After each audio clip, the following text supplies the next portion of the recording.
Well, to find out more about Germans and how they're likely to vote, we're joined now by the journalist Paul Hockenos. He's written for Foreign Policy, The New York Times, and other publications. He's also authored a book about German politics titled Berlin Calling, a story of anarchy, music, the wall, and the birth of the new Berlin. Paul, thank you for joining us. With a little more... Thank you for having me. With more than a third of the electorate still undecided, if I'm not mistaken, is there a real possibility here for a shock outcome in your estimation?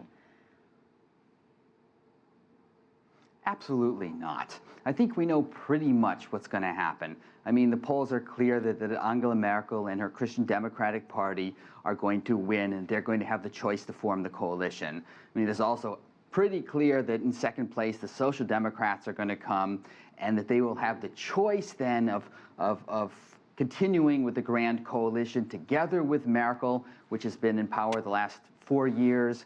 Of the 12 years that Merkel has been in power, 8 of them has been together with the Social Democrats. She knows the Social Democrats. They rule together quite well, and that would be her first choice. As was mentioned in the report, the question is really whether the Social Democrats and whether their members, their rank and file, will want to go into a grand coalition again for those reasons that were mentioned, that they fared very poorly, that their numbers have gone down dramatically while they've been in the grand coalition. So if they opt out, then come the questions. I mean, will there be a coalition maybe with the Greens, or maybe with the Liberals, right, or maybe with the Liberals and the Greens together? I mean, those are basically the only possibilities. Let me jump in here about the Alternative for Germany party. Is it really any surprise, given how controversial her immigration policies have been, that they have gained so much support? It is a surprise because it's Germany. Germany's been one of the very few countries in all of Europe that hasn't had a far-right country yet in its national parliament.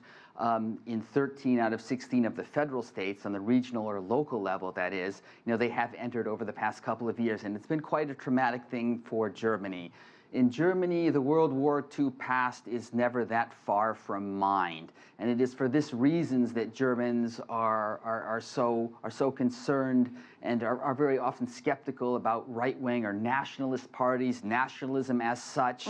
And so this is the first time this will ever have happened in the post-war period. So it's a big thing. If they do, in fact, make it into Parliament, how strong of a voice will be factored in? It's not so much the quality of their voice, I think, and rather than the volume. They'll be isolated by all of the other parties in the parliament. So there's really not that much chance that they're going to have any real impact on laws and legislation. But they're going to make it noisier. They can obstruct the parliamentary process. They can indeed be an irritant for Merkel and shift debate to the right. Don't forget that it's never been the case that this Christian Democrats, so Merkel's party, has ever had another party to the right of it in the parliament. And so they're not used to that. They're used to being the most right-wing force. So it's going to be a new situation for them. What do you expect this new coalition to look like? Well, as I said, it's up for grabs, but it's very important what it looks like. There are a lot of very important issues, although it's been kind of a boring election campaign, you wouldn't know it.